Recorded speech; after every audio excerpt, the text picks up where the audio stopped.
우리는 사사기 말씀을 계속 살펴보는 중에 있습니다. 역사 기록으로서의 사사기가 여호수아 이후에 사무엘이 등장하기 이전까지의 기간을 기록하고 있지만, 사사기가 전하려고 하는 메시지는 단순히 그 기간에만 국한된 옛날 이야기가 아닙니다. 시간의 배경 또 주인공들은 그 시기에 살았던 사람들이지만, 사사기 안에서 발견되어지는 사람들의 모습은 오늘 우리의 모습 그대로입니다. 사사기가 약 3000년 전 이야기를 기록하고 있다는 것을 여러분 한번 생각해 보십시오. 우리의 머릿속에 3000년 전 사람들이라고 하면 엄청난 무슨 원시시대 사람들처럼 생각을 하지만, 우리는 사사기를 읽으면서 오늘 우리의 삶의 모습과 별반 다를 바 없는 인간들의 모습을 여전히 발견하게 됩니다. 그만큼 인간은 보편적인 겁니다. 특별히 오늘 본문의 말씀을 통해서 저는 두 가지 주제를 여러분과 나누려고 합니다. 첫 번째는 인간이 얼마나 하나님을 멀리 떠나가려고 하는 속성을 가지고 있느냐라는 것과, 두 번째는 그런 인간 앞에 우리 하나님은 얼마나 마음이 상하시며 또 얼마나 큰 은혜를 베풀고 계시느냐, 이 두 가지 주제입니다. 자, 따라해 보십시다. 사람은 누구이며 하나님은 누구인가? 다시요. 사람은 어떠하며 하나님은 어떠하신가? 이 두 가지 상반되는 주제가 오늘 하나의 본문 안에 기록되어져 있음을 우리가 먼저 생각하면서 말씀 살펴보기를 원합니다. 먼저 첫 번째 주제입니다. 우리가 읽었던 오늘 본문의 첫 번째 단락에서는 여전히 하나님을 떠나고 믿음을 떠난 이스라엘 백성들의 불신앙의 모습이 기록되어져 있습니다. 우리가 이름도 잘 기억하지 못하는 유명하지 않은 소사사 돌라와 야일이라는 두 명의 사사의 수고로 말미암아 이스라엘은 45년 동안이나 평안을 누릴 수 있었습니다. 그 평안을 누렸으면 그 평안 속에서 하나님을 예배하고 하나님을 알아가고 하나님을 더 가까이 했으면 참 좋았을 텐데, 이 평안의 때가 지나고 나면 이스라엘 백성들은 여지없이 불신앙으로 흘러 들어가게 되었습니다. 성도 여러분, 이 고백을 하는 사람 입장에서는 참 은혜로운데, 또 듣는 사람 입장에서는 은혜로운데, 지금 그런 고생의 상황 속에 있는 사람들에게는 어려운 이야기라는 걸 제가 압니다만, 그럼에도 불구하고 이것은 진리입니다. 여러분, 우리는 인생의 풍랑 때문에 사실은 하나님을 더 찾게 됩니다. 인생에 어려움이 있기 때문에 우리는 하나님께 더 매달리게 되는 겁니다. 하나님을 찾아야 할 이유가 없이 세상의 모든 만족 속에 살아가면서 믿음 안에 머무른다는 것은 결코 쉬운 일이 아닌 것 같습니다. 이스라엘 백성들도 어렵고 힘들 때는 하나님을 찾았습니다. 그러나 평안의 때를 지나면 그 이후에는 꼭 영적인 탈선 또는 쇠락 기간을 그들이 맞이했다는 사실입니다. 자, 따라하십시다. 힘든 것이 은혜일 수 있습니다. 다시요. 고생하는 것이 은혜일 수 있습니다. 여러분, 환난과 어려움이 찾아오는 것은 하나님이 나를 미워해서가 아니라 오히려 그것이 나로 하여금 하나님 앞에 붙어있게 만드는 이유가 될 수 있다는 사실을 기억해야 합니다. 저는 나무를 잘 알지 못합니다. 그런데 나무가 바람에 흔들릴 때 비로소 나무는 흔들림 속에서 땅 속에 있는 수분을 빨아들이는 힘을 얻을 수 있게 된다고 합니다. 그래서 여러분, 나무가 바람이 한 점도 없는 속에 계속 살아가게 되면 이 수분을 빨아올릴 힘이 충분하지 못해서 오히려 말라 죽게 된다는 거예요. 여러분, 참 자연은 오묘하지 않습니까? 우리 역시 하나님께서 이 땅에 삶을 주셨는데 흔들리는 바람이 있을 때 오히려 은혜를 더 많이 흡수하게 되고 은혜를 갈망하게 되는 그런 신앙의 삶의 비밀이 담겨 있다는 것을 깨달을 수 있기를 원합니다. 오늘 6절의 말씀은 사사기가 기록하고 있는 이스라엘 백성들의 불신앙과 배교에 관한 묘사 중에 가장 직설적이고 가장 긴 설명입니다. 제가 먼저 읽어보죠. 이스라엘 자손이 다시 여호와의 목전에 악을 행하여 바알들과 아스타롯과 아람의 신들과 시돈의 신들과 모압의 신들과 암몬 자손의 신들과 블레셋 사람들의 신들을 섬기고 여호와를 버리고 그를 섬기지 아니하였다. 문장이 굉장히 깁니다. 그런데 이 문장은 크게 두 가지로 저는 구분 지을 수 있을 거라고 생각을 합니다. 여호와를 버리고 그를 섬기지 아니하는 것이 여호와의 목전에는 악이다 라고 성경은 이야기를 합니다. 무엇이 하나님 보시기에 악이냐? 하나님을 버린 것, 하나님을 섬기지 않는 것입니다.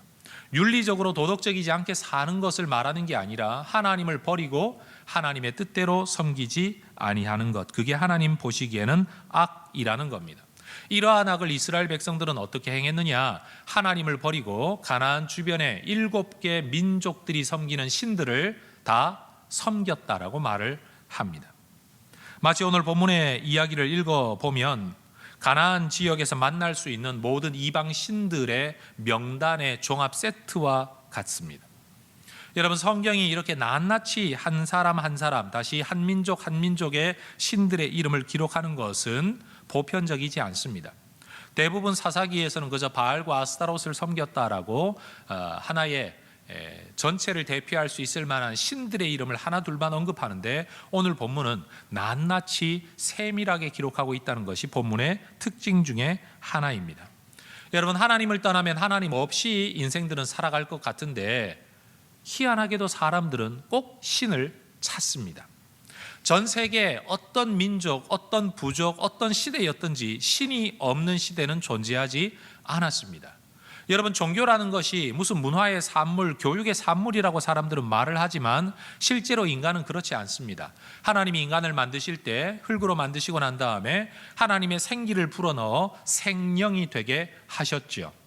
여러분, 인간이 인간다운 삶을 살아가기 위해 꼭 필요한 요소가 뭐냐? 내 삶 속에 그 하나님의 자리가 어딘지 알지는 못합니다. 하나님이 거하시는 자리라 거소라고 부르기도 하고, 하나님이 좌정하고 계시다 그래서 좌소라고 신학자들이 부르기는 하지만, 내 머릿속인지 생각 속인지 가슴 속인지 알 수는 없지만 인간 안에는 하나님의 자리가 있습니다. 왜요? 인간이 인간답게 살게 된 첫 번째, 생명이 된 첫 번째가 바로 하나님의 생기였기 때문입니다.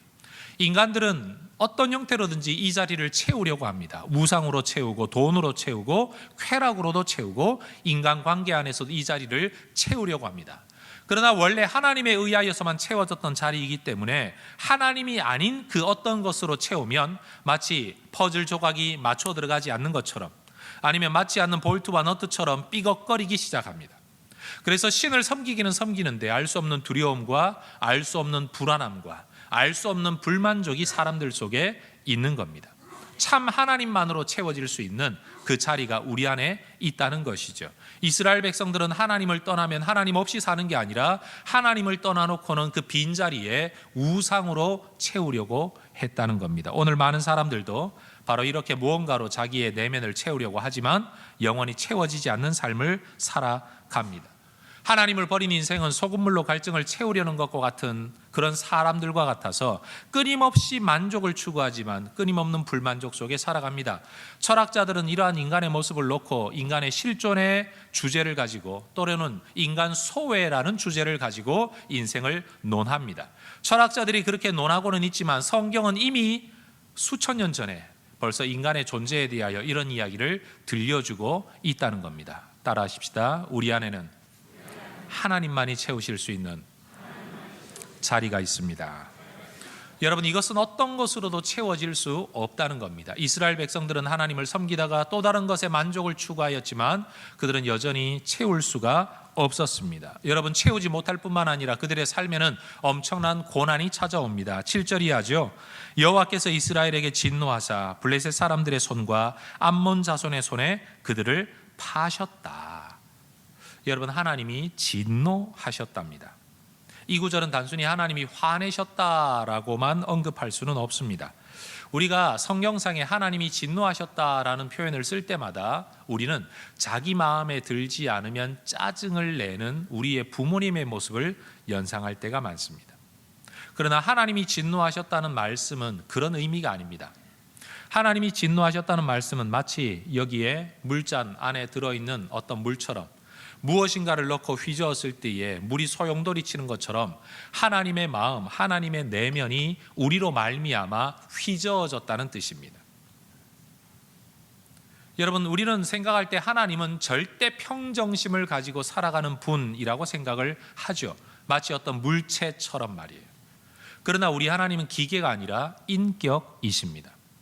여러분, 자판기에는 술 취한 사람이든, 여러분 어린아이든, 많이 배운 사람이든 배우지 못한 사람이든, 이쁜 사람이든 아니면 못생긴 사람이든 정해진 돈만 넣으면, 버튼만 누르면 정해진 물건을 우리에게 공급합니다. 컴퓨터라는 기계도 정해진 입력어만 넣으면 정해진 출력을 우리에게 제공합니다. 기계입니다. 내가 어떤 태도로 입력어를 넣느냐 별로 중요하지 않습니다. 화내면서 넣었냐, 아니면 짜증을 내며 넣었냐, 행복하게 동전을 넣었냐, 이런 건 아무 의미가 없습니다. 그런데 우리 하나님은 기계가 아니라 인격이십니다. 하나님의 마음도 요동치십니다. 무엇 때문에요?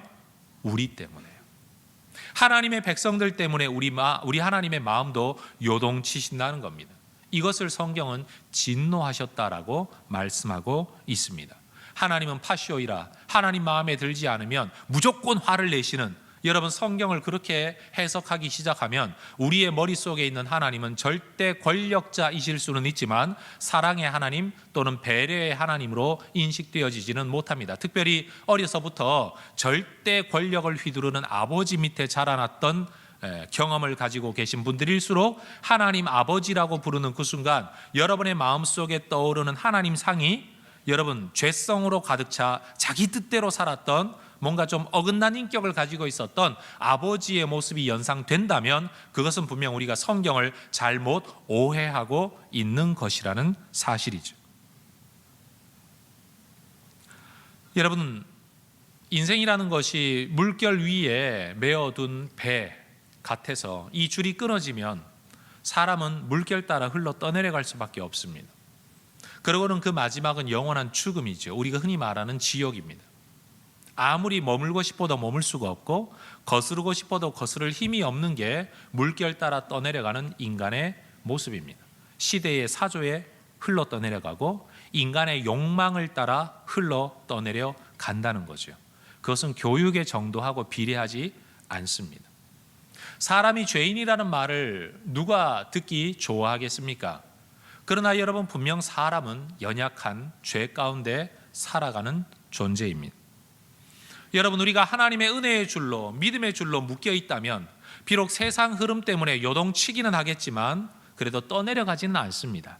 그러나 이 은혜의 줄, 믿음의 줄이 끊어지고 말면 여러분, 아무리 교회를 다녔던 사람이라고 할지라도 죄 가운데로 떠내려갈 수밖에 없습니다. 그리고 그렇게 살아가는 삶의 결과는 언제나 극심한 고난입니다. 성경 8절과 9절이 그렇게 말을 합니다. 그들이 하나님을 떠났을 때 하나님은 이방 민족이 그들을 치는 것을 허락하십니다. 그리고 그들은 억압당합니다. 그리고 9절 마지막을 보면 그들의 삶의 형편이 곤고가 극심하였다라고 말을 합니다. 따라하십시다. 곤고가 심하였더라. 다시요. 곤고함이 심하였더라. 하나님을 떠나면 행복할 줄 알았어요. 그러나 하나님을 떠난 인생에 나타나는 결과는 극심한 곤고함입니다. 뭐로도 채울 수 없는 곤고함. 특별히 쳤다, 억압했다라는 8절의 말씀은 우리에게서는 굉장히 생소한 두 개의 단어이긴 하지만 히브리어로는 발음이 굉장히 비슷한 두 개의 단어라고 합니다. 뭉그러지고 부서뜨려졌다. 하나님을 떠나면 우리의 삶에 뭔가가 세워지는 게 아니라 부서집니다. 삶의 질서가 세워지는 게 아니라 흐트러진다는 사실이에요. 여러분, 하나님을 믿는 사람과 믿지 않는 사람들의 삶의 특징을 보면 믿는 사람들에게는 삶의 우선순위와 질서가 분명합니다. 그런데 하나님을 믿지 않는 사람들의 삶에는요, 뭔가를 세우려고 하지만 끊임없이 이것이 허물어질 수밖에 없습니다. 그래서 삶의 안정감을 가지느냐, 뭔가 열심히 사는데도 안정감이 없느냐, 이루지 못해도 평안하냐, 이루는데도 불구하고 평안하지 아니하냐, 이게 하나님 믿고 사는 사람과 하나님 없이 사는 사람들의 특징이 된다는 겁니다. 그런데 6절의 말씀에는 사사기에 아주 지겹도록 반복해서 등장하는 한 단어가 또 나타납니다. 바로 다시라는 말입니다. 다시. 처음이 아니라는 거예요. 반복적이라는 거죠. 이스라엘 백성들이 역사로부터 배웠으면 얼마나 좋았을까요? 그러나 그들은 역사로부터 배우지를 못했습니다. 어떤 시대이든 어떤 사람들이든 하나님을 떠나면 언제나 극심한 피폐함 속에 빠질 수밖에 없다는 것을 그들이 역사로부터 배웠으면 참 좋았을 텐데 그들은 여전히 그들의 선조들이 흘러 떠내려갔던 극심한 곤고함 속으로 또 들어가는 겁니다. 옛날 부흥회를 다니다가 보면 부흥사 목사님들이 이런 표현을 참 많이 쓰죠. 물 떠난 고기가 혹 살 수 있을지언정 하나님 떠난 인간이 살 수 없다. 이런 표현 말입니다. 하나님의 백성들이 하나님을 기뻐하고 하나님을 즐거워하고 하나님을 찾으면 얼마나 좋았겠습니까? 그러나 그들은 하나님을 떠나는 일이 그들의 습관이 되어 있었습니다. 이 습관적인 표현을 성경은 다시라는 말로 쓰고 있다는 거죠. 이스라엘 백성들이 다시 범죄할 때 그들은 다시 고통당하게 되었습니다. 그들이 만약 다시 회개하게 된다면 그들에겐 다시 구원이 주어지게 될 것입니다. 여러분, 오늘 우리는 어떤 삶을 살고 있나요? 우리에게 만약 이 다시라는 단어가 쓰여진다면 우리는 다시 믿음으로 돌아가고 다시 기도하고 다시 말씀으로 돌아가고 다시 하나님을 사랑하는데 이 다시라는 단어가 쓰여지고 있습니까? 아니면 다시 교회를 떠나고 다시 믿음을 떠나고 다시 말씀을 떠나고 다시 은혜의 자리를 떠나는데 이 단어가 사용되어지고 있습니까? 저는 우리 인생의 믿음에 관한 이야기를 할 때마다 제가 아주 즐겨 쓰는 두 개의 단어가 있습니다. 따라 하십시다. 지향성, 경향성. 경향성이라는 단어는요, 야구로 따지면 타율입니다. 타율. 18대의 타율을 가진 사람은 이 세상에 없습니다. 죄를 짓지 않는 인간은 이 세상에 없습니다. 그러나 최소한 우리의 삶이 그래도 하나님의 말씀 안에서 은혜의 줄을 붙잡고 살아가려는 경향성이 얼마나 높으냐 또는 얼마나 강하냐, 저는 그것이 신앙의 좋고 나쁨의 한 표현이라고 생각을 합니다. 더불어 지향성이라는 게 뭡니까? 해바라기가, 여러분 아침에 여기 있었던 해바라기가 저녁 때가 되면 저쪽으로 얼굴이 돌아서 있습니다. 말 그대로 해를 바라보고 존재하기 때문에 해바라기입니다. 여러분, 우리의 삶의 지향성이라는 것은요, 하나님의 은혜를 바라본다는 거예요. 믿음이라는 게 뭐냐? 하나님을 바라는 것입니다. 많은 사람들이 신앙생활하면서 질문하죠. 목사님, 신앙생활 잘한다는 게 무엇입니까? 목사님, 이게 죄입니까? 술 한잔 마시는 게 죄인가요? 담배 한 개피를 피는 게 죄입니까? 이렇게 하면 죄인가요? 여기서 요만큼 가면 되는 건가요? 여기서 두 발자국 나가면 죄인가요? 많은 사람들은 그렇게 죄의 조항을, 율법 규율을 질문합니다. 그러나 여러분에게 분명히 말씀드리지만, 여러분, 신앙이라는 것은 율법 조항이나 종교 계명을 지키는 것이 아닙니다. 예수님이 이 땅에 계실 때에 율법으로 보면 대부분의 율법을 철저하게 지켰던 바리새인들에게는 독사의 자식이라 일컬으시고, 오히려 매일매일 몸을 팔아야 먹고 살아가는 창기들, 때로는 동족들을 속이며 살았던 이 세리들을 일컬어 친구처럼 받아주신 예가 있습니다. 만약 율법 조항 하나를 지키는 게 신앙이냐라고 이야기하면 분명 바리새인들이 더 믿음에 가까이 와 있는 사람들일 것입니다. 그런데 하나님은 그런 조항으로 따지면 훨씬 멀리 떨어져 있는 이들을 오히려 믿음의 사람들로, 너희에게 구원이 이르렀다고 말씀을 하시고, 율법 조항에 가까이 와 있는 사람들에게는 자기도 들어가지 않고 남도 못 들어가게 막는 사람이라고 저주하셨습니다. 여러분, 예수님의 말씀이 이렇게 분명한데도 불구하고 우리는 오늘도 여전히 말합니다. 주일 예배 잘 지키는 것, 11조 하는 것, 봉사활동하는 것, 목사님들의 신앙 지도를 잘 따라 순종하며 살아가는 것, 이것이 신앙생활의 전부라고 교회가 가르치고 있다는 말이죠. 그러나 저는 단언코 말하건대 이것이 신앙생활의 핵심이 아닙니다. 신앙생활의 핵심은요, 지향성입니다. 여러분, 내가 어떤 삶을 지금 살아가고 있든지 내가 서 있는 자리에서부터 하나님을 향하고 하나님께로 나아가려고 하는 그 지향성, 그게 믿음인 겁니다. 아무리 도덕적으로 살고 율법적으로 살고 성경 구절을 달달 외우고 산다고 할지라도 그의 마음, 그의 삶의 지향성이 하나님을 향하는 게 아니라 여전히 자기의 소견에 옳은 대로 하나님과 등지고 살아가고 있다면, 내 바로 등 뒤에 하나님이 계시다고 할지라도 여러분, 이것은 좋은 믿음, 좋은 신앙이라고 말할 수가 없다는 거예요. 아무리 하나님으로부터 멀리 떨어져 있다고 여겨질지라도 그의 얼굴이, 그의 마음이, 그의 삶이 하나님을 향해 나아가고 있다면 우리는 그 사람을 믿음 가운데 있는 사람이라고 말할 수 있는 겁니다. 여러분, 이 다시라는 이 단어, 저는 이 사사기를 읽을 때마다 또 사사기를 설교하면서 전 우리가 이 속에 담겨 있는 우리의 모습을 발견할 수 있기를 원합니다. 여러분, 이 설교를 지금 여러분이 처음 듣는 것 같지만 사실은 3장에서도 동일한 패턴의 설교를 저는 이미 여러분에게 했었습니다. 왜냐하면 본문이 그렇게 기록하고 있기 때문에. 그럼에도 불구하고 오늘 이 본문의 설교를 우리가 다시 들어야 하는 이유는 성경이 다시 기록하고 있기 때문이고 우리 역시 그 모습 속에 살아가고 있기 때문입니다. 여러분, 여러분의 삶은 어디를 향하고 있습니까? 여러분, 성경의 기록자는 그 마음에 시온의 대로가 있는 자는 복되다 말씀을 했습니다. 시온의 대로가 뭡니까? 시온을 향한 대로입니다. 하나님이 계신 그 처소를 향해 우리 하나님을 향하여 그 마음이 열려 있는 자, 여러분, 이 사람이 정말 복된 사람입니다. 저는 해성교회 성도들이 조항 하나를 지키고 율법 조항 하나를 어떻게 언급하고 성경 구절 하나를 언급해서 지키느냐 지키지 않느냐로 신앙을 점검하는 것이 아니라 지금 내 삶의 방향이 어디를 향하고 있나, 어디를 바라보고 있나, 어디로 나아가고 있나, 여러분, 이것으로 우리의 믿음을 돌아볼 수 있기를 원합니다. 자, 따라하십시다. 경향성, 지향성. 여러분, 이 단어를 여러분이 꼭 기억하실 수 있기를 바랍니다. 이스라엘 백성들은 그렇게도 많은 하나님의 은혜와 구원의 역사를 경험했음에도 불구하고 여전히 그들의 마음은 하나님으로부터 돌아서서 하나님으로부터 떠나가고 있었습니다. 이러한 인간의 속성을 우리는 원죄라고 말합니다. 하나님을 바라보면 얼마나 좋을까요? 그런데 인간은 틈만 나면 하나님으로부터 돌아섭니다. 여러분, 누가 여러분에게 당신은 죄인입니다 라고 말하면 여러분은 기분이 나쁘실 겁니다. 그러나 여러분 스스로 한번 돌아보십시오. 내가 정말 24시간 365일 내 평생을 하나님을 바라보고 살고 있는가? 이 일이 불가능한 존재라는 것을 여러분이 인정한다면 그게 바로 인간의 원죄라는 사실을 여러분이 고백해야 됩니다. 따라하십시다. 우리는 죄인입니다.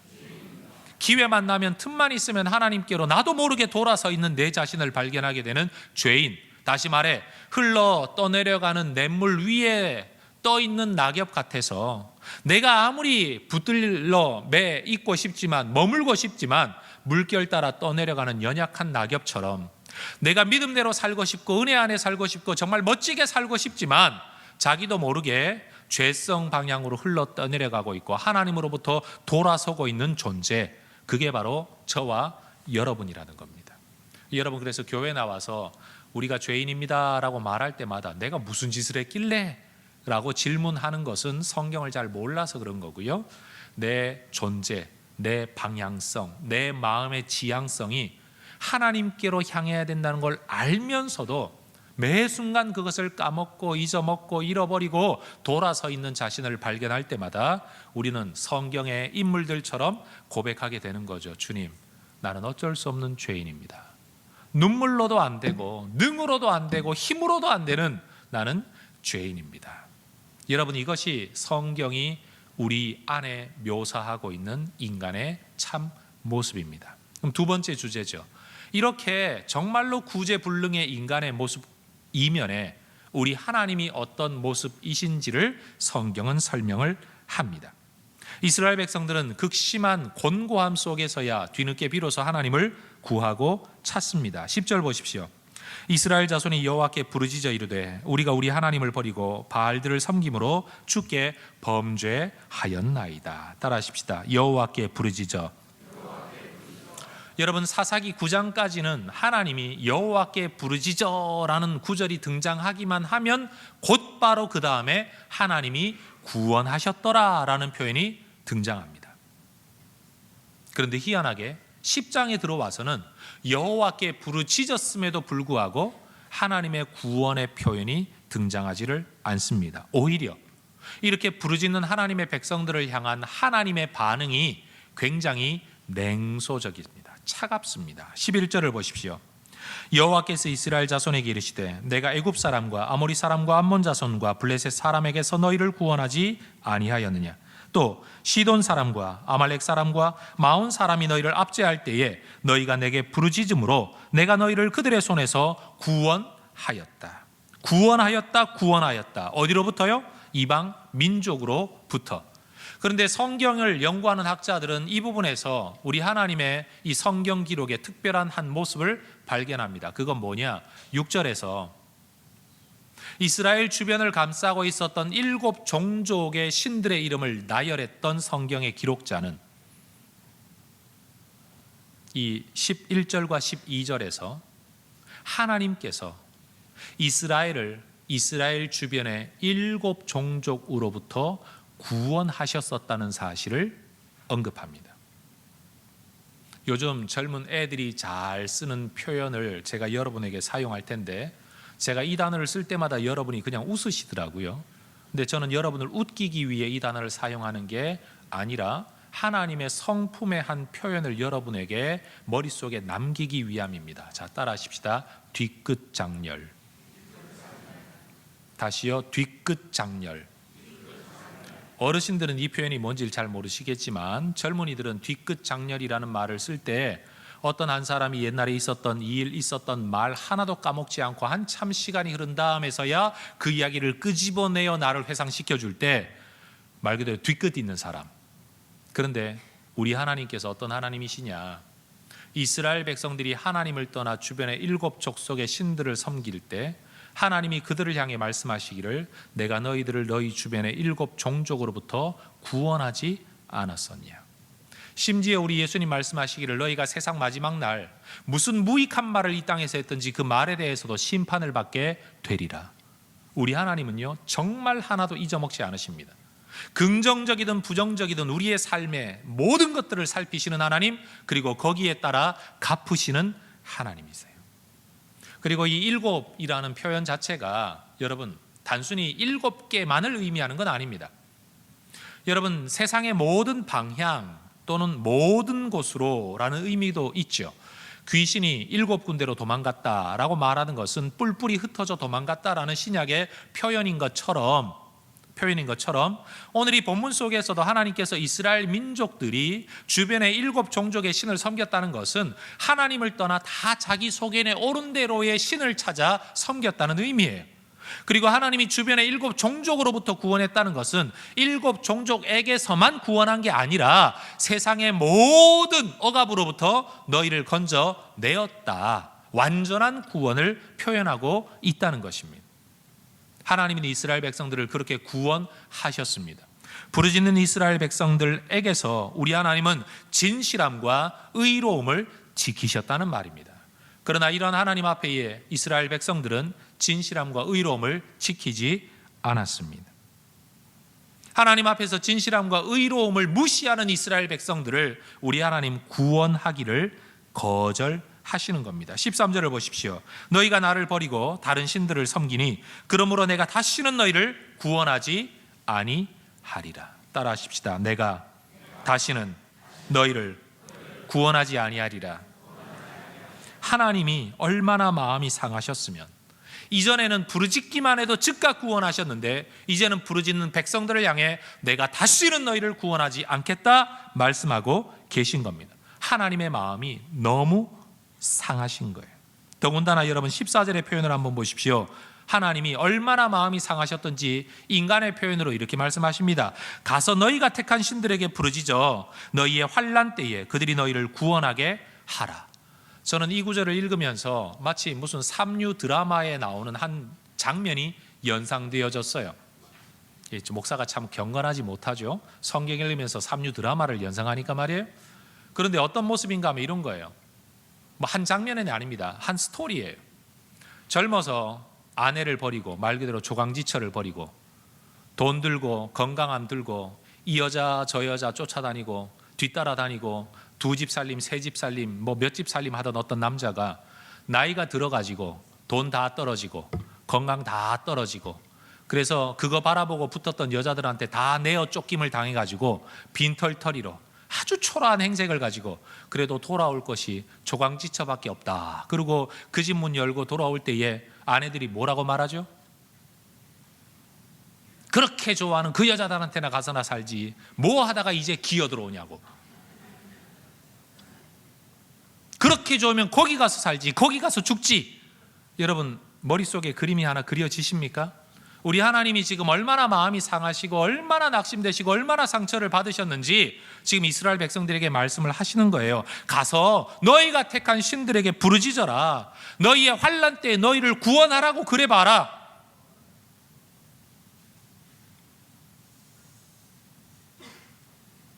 여러분, 하나님은 다시 말씀드리지만 기계가 아니고 인격이십니다. 하나님은 여전히 이스라엘의 하나님이셨지만 하나님은 이스라엘 백성들 때문에 마음이 너무 상하셨어요. 그들이 부르짖는 기도에 한두 번 속은 게 아니지 않습니까? 이 10장에 이르도록 이런 일이 얼마나 많이 반복되어졌었습니까?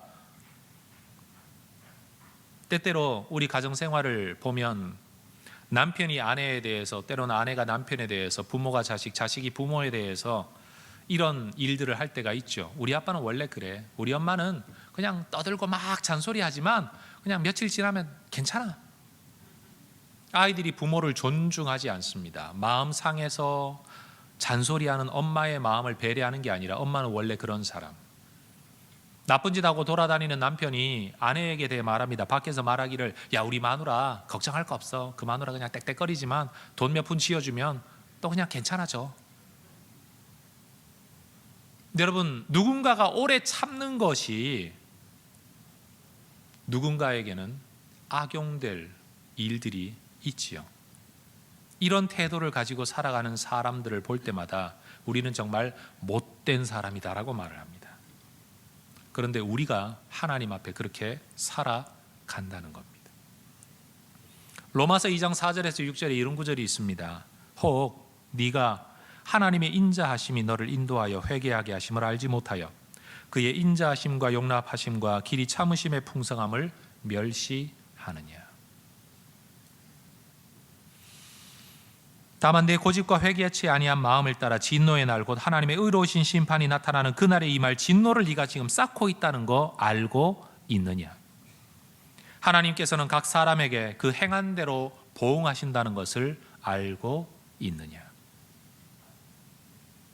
하나님 원래 그런 하나님이야 라고 말하면서 하나님을 존중하지 않고 대수롭지 않게 마음이 없는, 진실함이 없는 회개로 하나님 원래 그런 분이니까 언제나 받아주시니까 그렇게 하나님을 무시하며 모멸하며 돌아왔던 것들이 결국 내게 임할 진노를 쌓고 있다는 것을 우리는 알아야 된다고 바울이 말한다는 거죠. 오늘 본문의 이야기는 습관적인 불신앙 또는 습관적인 회개, 아주 그냥 껍데기로만 신앙생활하는 우리의 믿음을 돌아보게 만듭니다. 여러분, 입술의 말만으로는 하나님을 움직이게 할 수 없습니다. 왜요? 우리 하나님은 우리를 너무 잘 아시거든요. 그리고 우리 하나님도 감정을 가지고 계시거든요. 여러분, 혹시라도 우리의 삶이 지금 하나님의 마음을 휘젓고 있지는 않은지를 돌아보아야 합니다. 교회 예배를 드리고 그저 주일날 출석하고 봉사를 좀 하는 것으로 하나님은 모든 것을 만족하신다라고 생각하고 있다면 그것은 착각입니다. 여러분, 예배를 하고 있으면서도 우리는 하나님의 마음을 휘저을 수 있습니다. 헌금을 하고 봉사를 하면서도 우리는 하나님의 마음을 휘저어 놓을 수 있다는 말이에요. 신앙의 본질이 율법 조항이나 종교 활동에 열심을 내는 데 있지 아니하고 하나님을 기쁘시게 하는 데 있다는 말이죠. 이제 곧 어버이날이 돌아옵니다. 여러분, 효도가 뭡니까? 부모님들에게 꼬박꼬박 용돈을 드리면 그게 효도입니까? 어른들이 거주할 만한 공간을 제공해 드리면 그것이 효도의 전부일까요? 효도의 본질은 부모님을 기쁘게 하는 겁니다. 나 때문에 우리 부모님들이 기쁘게 하는 것, 그게 효도의 본질 아닙니까? 자녀로서 해야 될 도리라는 최소한의 책임을 하는 것이 효도가 아니고 여러분, 부모를 기쁘게 하는 겁니다. 때로는 어떤 사람은 많은 돈을 들이면서도 부모를 슬프게 하는 사람이 있고, 정말 가진 게 없어서 드린 게 없는데도 불구하고 부모를 기쁘게 하는 자녀가 있을 수 있는 것처럼 신앙도 많은 율법적인 종교적인 일을 하고 있고 헌신을 하고 있고 대단한 기여를 하고 있지만 하나님을 슬프게 하는 사람이 있을 수 있고, 정말 아무런 헌신도 못하고 아무런 기여도 못하면서도 우리 하나님을 기쁘게 하는 사람이 있을 수 있다는 겁니다. 여러분, 저는 여러분이 이 신앙의 본질을 깨달을 수 있기를 소망합니다. 큰 교회임에도 하나님을 슬프게 하는 교회가 있을 수 있고, 작은 교회임에도 하나님을 기쁘게 하는 교회가 있을 수 있고요, 많이 벌고 많이 헌금하면서도 하나님을 슬프게 하는 성도가 있을 수 있고, 정말 버는 것이 없어서 맨날 눈물밖에 흘릴 게 없는데도 하나님을 기쁘시게 하는 성도가 있을 수 있다는 말입니다. 하나님의 오래 참으심과 용납하심, 길이 참으심과 풍성함을 여러분 멸시하지 않는 성도들이 되기를 원합니다.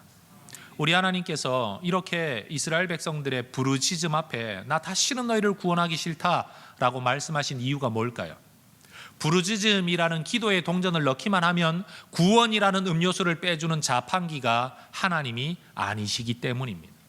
어떤 태도로 기도하느냐가 어떤 역사를 하나님으로 하게 하는가를 결정 짓는다는 말이죠. 질문하죠. 여러분, 우리가 예배를 드리기만 하면 하나님은 예배를 받으셔야만 합니까? 우리가 예배를 드리기만 하면 하나님은 무조건 그 예배를 받으셔야만 합니까? 대답을 좀 해보시죠, 여러분. 받으셔야만 하나요? 안 받으실 수도 있죠. 그런 자유가 하나님께는 있죠. 그래서 우리는 예배를 정해진 순서로 드리는 게 아니라, 하나의 예식으로 드리는 게 아니라 성령과 진리로, 진실함과 의로움으로 온전한 예배를 드려야 되는 겁니다. 왜요? 하나님은 인격이시고 감정을 가지고 계시니까요. 오늘 지금 이 예배를 드리고 있는 우리의 태도가 우리 하나님을 기쁘시게 해드릴 수 있기를 소망합니다. 지금 아무 말도 하지 않고 가만 앉아 있어서 내가 뭐 잘못하는 게 있나 싶으시겠지만, 분명 우리 하나님은 지금 여러분이 드리고 있는 그 예배의 마음가짐 때문에 어떤 사람 때문에는 마음 아파하실 것이고, 어떤 사람 때문에는 기뻐하고 계실 것입니다. 그런데 여러분, 이렇게 하나님을 떠나 늘 등지는 쪽에 습관이 들어있는 인간, 이런 인간을 바라보며 계속 마음 상해 오셨던 하나님, 이 하나님의 모습에 대하여 15절과 16절은 하나님의 그 내면에 있는 극심한 갈등을 우리에게 가르쳐 줍니다. 성경이 아니라면 어떻게 이런 하나님의 마음을 우리가 알 수 있을까요? 성경 15절 16절은 같이 한번 읽어 보겠습니다. 이스라엘 자손이 여호와께 여쭈되 우리가 범죄하여 싸우니 주께서 보시기에 좋은 대로 우리에게 행하시려니와 오직 주께 구하옵나니 오늘 우리를 건져내옵소서 하고, 자기 가운데에서 이방 신들을 제하여 버리고 여호와를 섬기매 여호와께서 이스라엘의 권고로 말미암아 마음에 근심하시니라. 따라하십시다. 마음에 근심하시니라. 왜 근심하셨죠? 성경이 말하잖아요. 이스라엘의 권고 때문에. 이 권고함은 어디서 나온 구절입니까? 9절에서 나온 구절이에요. 이스라엘 백성들의 불신앙 때문에 그들에게 뭉그러뜨려짐과 부서짐이 있었고, 그로 말미암아 권고함이 극심하였고, 이 극심한 권고함 때문에 이스라엘 백성들은 하나님 앞에 부르짖었지만 이 권고함 때문에 하나님의 마음도 근심하셨다는 사실이에요. 내가 아파할 때 우리 하나님도 아파하십니다. 내가 힘들어할 때 우리 하나님도 힘들어하고 계시다는 사실을 아셔야 됩니다. 여러분, 자식이 눈물 흘릴 때 옆에서 비웃고 있는 부모가 누가 있겠습니까? 자식이 눈물을 흘릴 때 해줄 수 있는 것 아무것도 없어서 그냥 가만히 있을 수밖에 없지만, 자녀가 웃는 모습을 기뻐하는 게 부모고 자녀의 눈물 때문에 슬픈 게 부모인 것처럼, 여러분, 이스라엘 백성들이 아무리 불신앙 가운데 살았다고 할지라도 그들의 권고함은 하나님의 근심이었습니다. 하나님 마음에는 아주 복잡한 마음이 있는 거예요. 그들의 불신앙 때문에도 근심이 생겨요. 이 불신앙 때문에 당하는 그들의 권고함도 하나님께는 근심이에요. 그 상황 속에서 하나님께 부르짖고 있지만 부르짖는 그들의 모습이 진실하지 않다는 것도 하나님 앞에는 근심이에요. 들어주지 않겠다고 말씀을 하셨지만 정작 들어주지 않는 상황 속에서 권고함을 계속 당하고 있는 이스라엘 백성들, 그들 역시 하나님께 또 근심인 거예요. 여러분, 하나님의 마음이 지금 얼마나 복잡한지 상상이나 되십니까? 여러분, 부모가 자녀를 바라볼 때 말 듣지 않는 자식을 보면 속상합니다. 그런데 자식이 말 듣지 않아서 속상한데 말 듣지 않고 그 길을 가다가 그 길에서 어려움과 고통을 만나 힘들게 살아가는 모습을 보면 부모는 또 속상합니다. 그게 부모의 마음이에요. 여러분, 우리가 믿고 있는 하나님 어떤 하나님이십니까? 내가 죄인이라는 거 분명해요. 틈만 나고 기회만 나면 하나님으로부터 돌아서는 존재라는 거 분명합니다. 이스라엘의 범죄는 너무 분명했어요. 그 불신앙이 하나님을 힘들게 만들고 그 불신앙 때문에 당할 수밖에 없는 고난, 죽음의 증상들이 나도 힘들지만 우리 하나님도 힘들게 만들고, 거기서 하나님께로 돌아서기는 했지만 진심으로 돌아서지 못한 우리의 모습도 종교 속에 살고 있지 신앙 속에 살고 있지 못한, 교회라고 성도라고 불리워지긴 하지만 마음에 하나님을 사랑함도 없고 하나님을 향한 갈망도 없고 하나님을 지향하지도 않는 우리의 모습이 우리 하나님을 근심하게 만든다는 거예요. 그렇게 신앙 없이 종교인으로 살아가면서 당할 수밖에 없는 고난, 하나님과의 친밀함이 없는 우리의 삶이 또 하나님을 근심하게 만든다는 거예요. 이러지도 못하고 저러지도 못하는 하나님. 여러분, 하나님이 오늘 14절의 말씀에 그 답답한 속내를 오늘 저희의 설교의 제목처럼 가서 너희가 택한 신들에게 부르짖어 너희의 환난 때에 그들이 너희를 구원하게 해라. 세상 말로 하면 그렇게 족거들랑 나가버려라. 그렇게 하고 싶으면 해. 그런데 여러분, 부모의 눈에 볼 때는 정말 좋지 않은 일인데도 불구하고 해라라고 말하는 부모 마음이 정말 하라는 말입니까?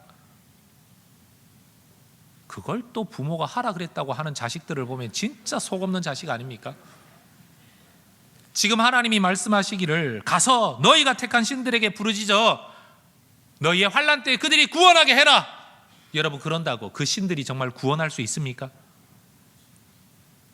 그렇다고 하나님은 우리가 정말 우상에게 가서 빌고 예배하는 자가 되기를 원하고 계시나요? 그게 아니라는 거죠. 더군다나 이스라엘 백성들의 모습을 한번 보십시오. 16절을 보면 자기 가운데 이방신들을 제하여 버리고 여호와를 섬겼다라고 말을 합니다. 우상을 제하여 버리고 여호와를 섬겼다. 이건 6절에 나오는 표현이에요. 하나님을 버리고 하나님을 제하고 우상을 섬겼다. 비로소 16절에 와서야 6절에 나오는 표현하고 완전히 반대되는 상황이 연출되는 겁니다.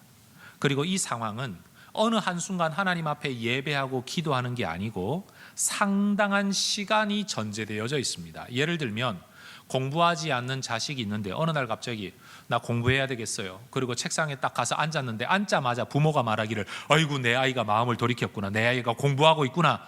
그렇게 믿는 사람 아무도 없습니다. 왜? 한두 번 속아봤나. 그런데 1시간을 앉아있고 하루를 앉아있고 이틀을 앉아있고 여러분 몇 달을 앉아있으면 비로소 부모 마음에 생각이 드는 겁니다. 얘가 정말 정신을 차렸구나. 지금 이스라엘 백성들이 하나님 앞에 나와 11절 12절에서는 그냥 하나님 건져주세요라고 울부짖었을 뿐이에요. 그런데 16절에 와서는 우상을 제하고 여호와를 섬겼다. 이건 한순간에 이루어질 수 있는 일이 아니고 상당한 시간 동안 그들의 삶이 하나님께로 돌아섰음을 성경이 요약해서 표현하고 있다는 거죠. 그리고 그들이 하나님 앞에 그렇게 우상을 제하고 하나님만 구하는 그 시간의 흐름 속에서도 이스라엘 백성들은 여전히 18해 동안의 억압, 극심한 곤고함 가운데 있었다는 겁니다.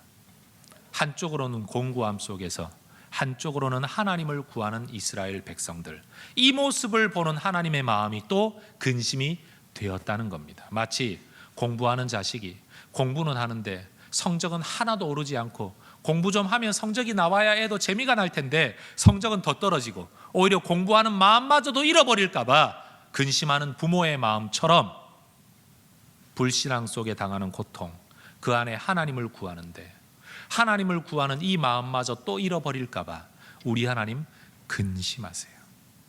저는 이 사사기 말씀, 오늘 본문의 말씀을 읽으면서 저는 하나님을 더 많이 생각하게 되었습니다. 제가 부모이기 때문에, 제가 그리고 한 공동체를 이끌어 나가는 지도자이기 때문에 목사로서 성도들을 바라볼 때 무엇이 나를 힘들게 하고 무엇이 나를 기쁘게 할까? 그건 부모의 마음 그대로거든요. 저는 우리 하나님께서 늘 평안하게 평정심을 유지하며 존재하실 거라고 생각지 않습니다. 우리 하나님도 하루에 수십 번 그 마음이 요동치실 것 같아요. 우리 때문에 기뻤다가, 우리 때문에 슬펐다가, 아이고 저놈 어쩌나 염려도 하셨다가, 아이고 다행이다 안도도 하셨다가. 다시 말씀드리지만 우리 하나님은 물건이나 로봇가 아니고요, 기계가 아니고 인격이십니다. 감정을 가지고 계신 인격. 그래서 신앙의 본질은 하나님과 우리가 감정과 감정이 만나서 서로 기뻐하고 서로 위로하고 서로 연합되어지는 것, 이게 신앙의 진정한 본질입니다. 여러분 잊지 마십시오.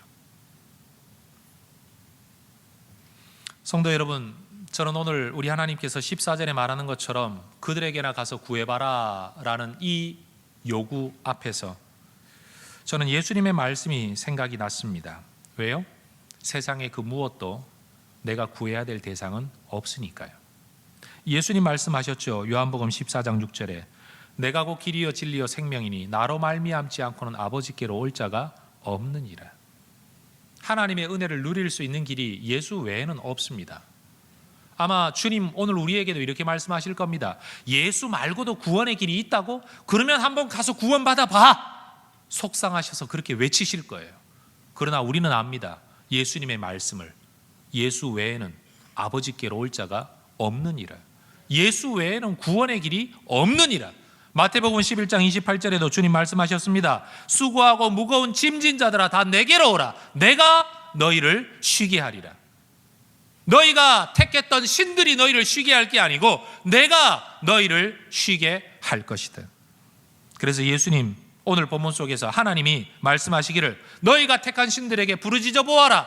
그들로 너희를 구원하게 해보아라 라고 말씀하는 이 하나님 앞에서 우리는 어떻게 16절처럼 이스라엘 백성들처럼 우상을 버리고 하나님께 돌아와 하나님을 섬기는 삶을 살아갈 수 있을 것이냐.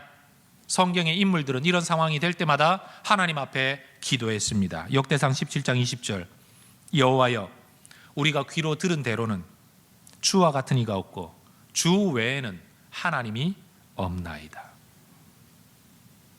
신이 있다면 가서 구해봐라 라고 말하는 하나님 앞에 그 하나님의 말씀이 나가라는 뜻이 아니라 들어오라는 말씀이라는 걸 안다면 세상 어디에도 참신이 없다는 것을 우리 하나님이 너무 답답한 마음에 하시는 말씀이라는 것을 깨닫는다면 아버지 제가 가기는 어딜 가겠습니까? 여기가 집인데 아버지가 내 아버지고 어머니가 내 어머니인데 내가 어디를 가겠습니까?